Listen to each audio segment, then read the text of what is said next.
Fi gammoojjii qabeenyi Oromoo Habashaan saamamee akkam jirtu qomoo amma bilisoomtuu jabaadhaa falmadhaa gaaffii yoo qabaattan abaa'oo gaafadhaa gaaffii yoo qabaattan abaa'oo gaafadhaa. Maaliif nutti falmuu biyyan nuura keenyaa seenaanis seeraanis finfinneen kan keenya maaliif nutti falmuu biyyan nuura keenyaa seenaanis seeraanis finfinneen kan keenya kana ta'uu baraa maaloo nurraa galaa maqaa Oromootiin warri abbaa garaa maqaa Oromootiin warri abbaa garaa.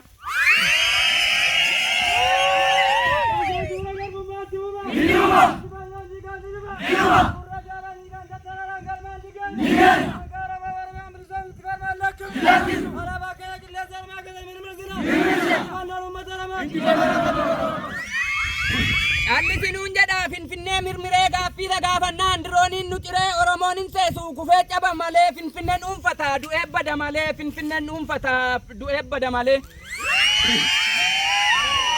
Waboon deemaa jira hamboon qaxxaamuree finfinnee dhaquudhaaf yoomuu garaa hiree lubbuutti wareegee yoom kan jira gubatee lubbuutaa tokkitti yoom mararsiifatee lubbuutaa tokkitti yoom mararsiifatee.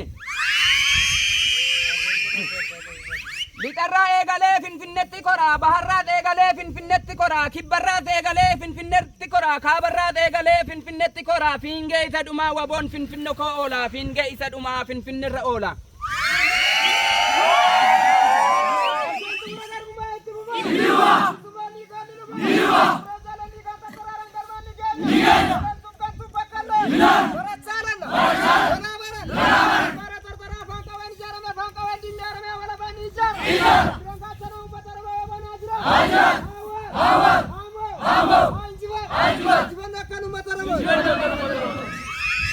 Addis Ababaa jettaa finfinneerraa gortee Habashaan qalqabaa moora nutti mortee morri yaarraa hedduu amma falshalaa'e dura keenya darbee rabbiin nuu qabsaa'e dura keenya darbee rabbiin nuu qabsaa'e.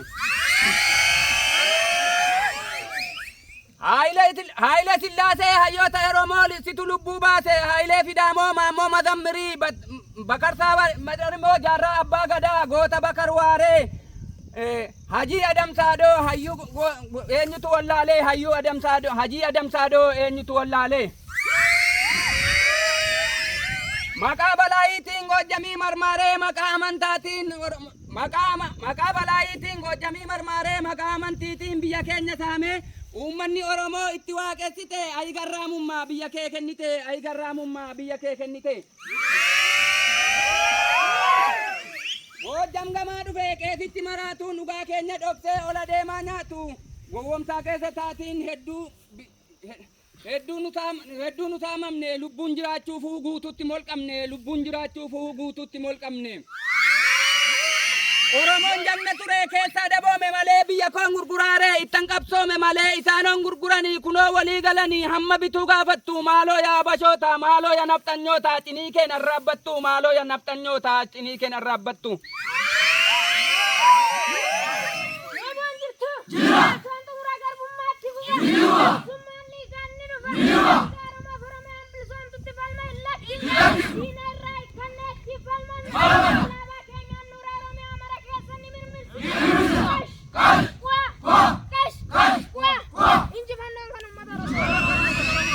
Ayyee kana immoo walaloo geerarsa gabaabduudha ufuma jedhaa isa jalatti immoo